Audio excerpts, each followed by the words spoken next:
Habang naglalakad ako, binibidyo ko itong dinadaanan ko. Mga malalaking building, mga mararaming sasakyan, at maraming mga motor din, at lahat ng paligid ay mga tindahan. Pero alam nyo, ang diferensya dito sa Saudi Arabia ay hindi siya polluted kahit sa dami ng sasakyan, kahit sa dami ng bahay na malalaki ay hindi naging polluted siya. Malinis ang simoy ng hangin, malinis ang paligid.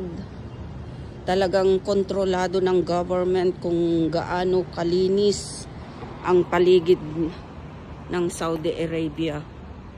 Talagang safe na safe ka, hindi siya maalikabok. Kahit naglalakad ka ng hating gabi, ay safe na safe ka talaga. Ayan, tignan ninyo yung mga niya, napakatahimik at saka napaka gandang tignan. Ayan, nagtagal ako dito ng 22 years.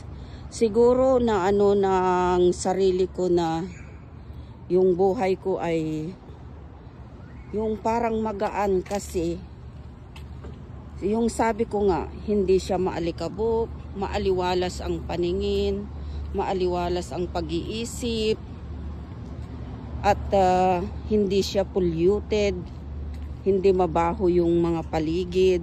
Ayan, tignan ninyo. Talagang masarap yung pakiramdam. Ang nature of Saudi Arabia ay kay ganda. Ayan, hindi ko naman siya